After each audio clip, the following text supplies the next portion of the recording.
Welcome, folks. This is Tom O'Brien of TFNN.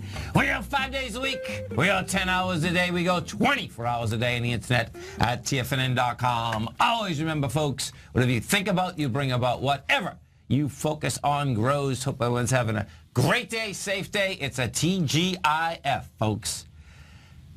Believe in the magic of tomorrow, and your spirits will be lifted on the wings of hope. Now, what's so wild about that, folks, is that I just picked these cards out. I got our man Dave White right beside us. I got our man Mr. Andy Heck in Las Vegas.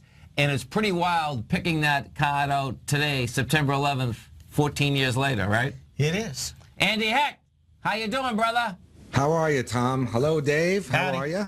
It's a pleasure, as always, talking to you. We got our man, Mr. Andy Heck. We're going to kick the show off with Andy, folks. And the main reason is because 14 years ago today, unfortunately, was a vicious day in the world, and our man, Mr. Andy Heck, was actually there. I was there, and I actually appreciate the opportunity to join you guys today. And I want to read a little poem that I wrote about today. It's kind of a therapeutic thing for me to do. I do it each year, so I'll start it off. And the poem is called 7 Years and a Few Short Hours. Okay. When ground broke on the buildings that would be so very tall, I was a young boy of 7 in Brooklyn. I was still so small. The year was 66. It was not till 70. Above the skyline they rose. This boy of 11 watched in amazement the emerging skyscraper, and he froze. A glass and steel giant, a modern wonder of the world. As my head tilted back to watch in awe, the thoughts in my head swirled. What would it be like on the top floor? Could I see my house? Could I see the shore? Surely the tower would grow above the clouds. This project made even an 11-year-old proud. In the years that followed, it grew floor by floor. Then in 74, it grew taller no more. At 15, my attention drew away from the sight that had captured my imagination and a young boy's delight. It had taken 7 years for this wonder of the world to grow tall. I had no idea it would only take so few hours to fall. I did not think much of those days until I found myself there. In the late 90s, the 105th floor of Tower 1 was home to my office chair. From time to time, I would think back to the days gone past when the tower I sat in was growing and not so vast. After a brief time sitting at the top of the tower, I left for another assignment, one with more power. My new job took me right across the street, beside the tower, where at any time I could return with my feet. On a clear and cloudless September day that was the 11th, I looked up at the towers in the early morning sky and remembered back when I was 7. It was 2001, and my thoughts turned to my job. Never could I have imagined what the coming hours would rob. The horror and devastation I witnessed will forever remain in my heart, soul, and mind. 14 years later, I am still not resigned.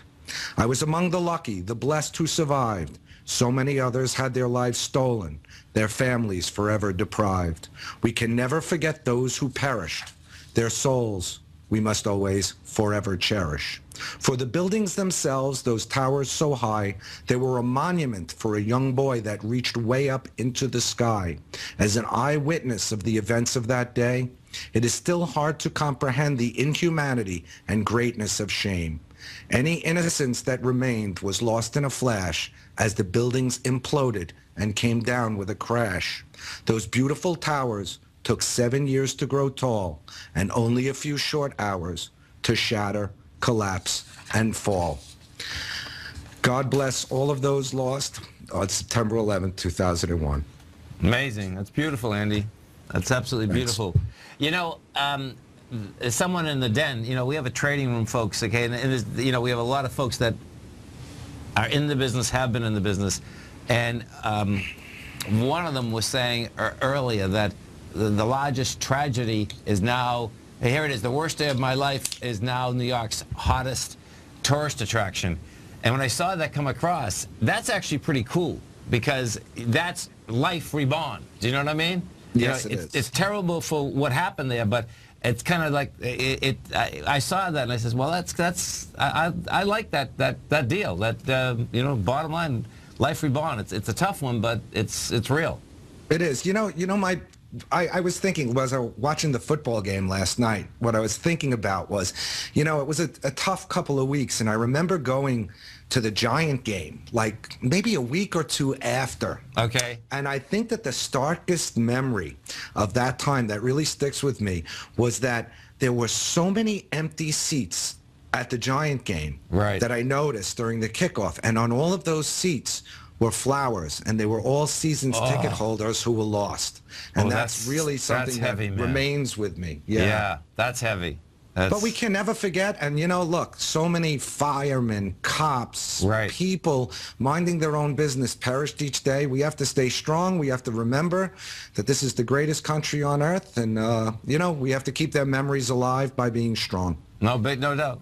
No doubt, man. No doubt. And thank you so much for letting me read that. Oh, you kidding? I mean, it's amazing. It's an amazing poem, and I'm glad you read it because, you know, I've read it a few times, but the way you read it, and there's a talent to reading a poem too. There's no doubt. You know, there is. There really is. Thanks. There really is. You know, so you know, I'm sure you have other friends that are still alive that, you know, were there also. So, when you talk with them, what's the conversation like?